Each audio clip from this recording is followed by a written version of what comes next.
আসসালামু আলাইকুম।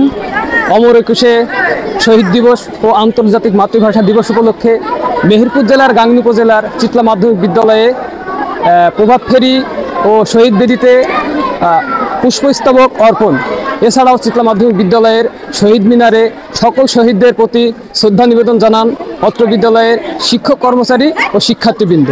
আজকে একটি অতি স্মরণীয় দিন। 1952 সালের আজকের এই দিনে ঢাকা বিশ্ববিদ্যালয়ের পাকিস্তানি হানাদার বাহিনীরা যখন বলেছিল যে উর্দু হবে পাকিস্তানের একমাত্র রাষ্ট্রভাষা, তখন বাংলাদেশের দামাল ছেলেরা এক বজ্র কণ্ঠে এর প্রতিবাদ, তীব্র প্রতিবাদ জানিয়েছিল।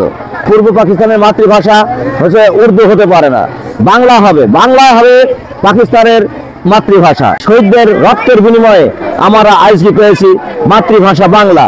এই বাংলায় আজ আমরা চলতে পারি, কথা বলতে পারি, চলাফেরা করতে পারি এবং পৃথিবীর ইতিহাসে মাতৃভাষা বাংলা ইউনেস্কো কর্তৃক অনুমোদিত হয়েছে যে মাতৃভাষা বাংলাদেশের বাংলা। বাংলা বাংলা অমর 21শে ফেব্রুয়ারি আজ রক্তস্নাত ভাষা আন্দোলনের স্মৃতিবহ মহান শহীদ দিবস, একই সঙ্গে আন্তর্জাতিক মাতৃভাষা দিবস।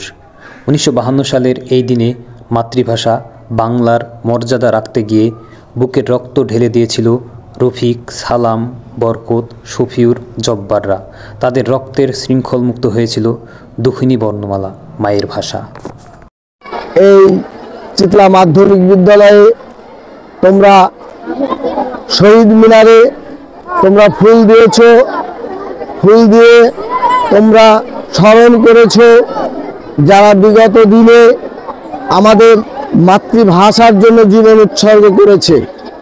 56% লোক কথা বলতো বাংলায়, আর বাদবাকি লোক কথা বলতো উর্দুতে এবং বিভিন্ন ভাষাভাষী ছিল। কিন্তু দেখা গেছে যে আমাদের এই বাংলা ভাষাকে কেড়ে নিয়ে উর্দু রাষ্ট্রীয় ভাষা করার জন্য পাকিস্তান সরকার আপ্রাণ চেষ্টা করেছে এবং ঢাকা বিশ্ববিদ্যালয়ে এসে ঘোষণা দিয়েছে একমাত্র উর্দু হবে পাকিস্তানের রাষ্ট্রভাষা। এর প্রতিবাদে সেদিন ঢাকা বিশ্ববিদ্যালয়ের ছাত্র সমাজ প্রতিবাদ করেছিল, নো নো নো বলে প্রতিবাদ করেছিল তদানীন্তন কর্তৃপক্ষ, তদানীন্তন সরকারের বিরুদ্ধে। যার ফলে দেখা গেছে ছাত্ররা যখন আন্দোলন তুঙ্গে তুলতে যাচ্ছিল, ঠিক সেই মুহূর্তে সারা পূর্ব পাকিস্তানে কারফিউ জারি করা হলো এবং এই কারফিউ ভাঙার জন্য ঢাকা বিশ্ববিদ্যালয়ের ছাত্ররা কারফিউ ভেঙেছিল। 10 জন করে ছাত্র নিয়ে তারা কারফিউ ভেঙেছিল এবং এই ছাত্র জনতার উপরে সেদিন পাকিস্তানি সরকার সেদিন নির্মম নিষ্ঠুরভাবে গুলিবর্ষণ করেছিল। যার পরিপ্রেক্ষিতে সেদিন ঘটনাস্থলেই মৃত্যুবরণ করে আমাদের প্রিয় শিক্ষার্থী আসাদ, বরকত, রফিক, এরা সেখানেই লুটিয়ে পড়ে। আরও অজানা ছাত্র সেদিন মৃত্যুবরণ করে তদানীন্তন সরকারের নির্দেশক্রমে পুলিশ বাহিনীর হাতে।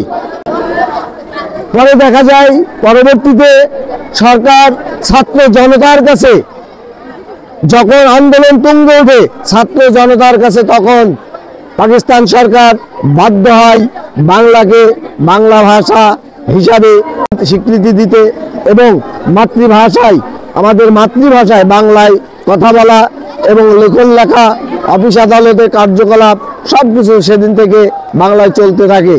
আমাদের এই শহীদ দিবস, আমাদের এই মাতৃভাষা রক্ষার জন্য যারা জীবন দিয়েছে তাদের আত্মার মাগফিরাত কামনা করি। ধন্যবাদ সবাইকে ভিডিওটি দেখার জন্য।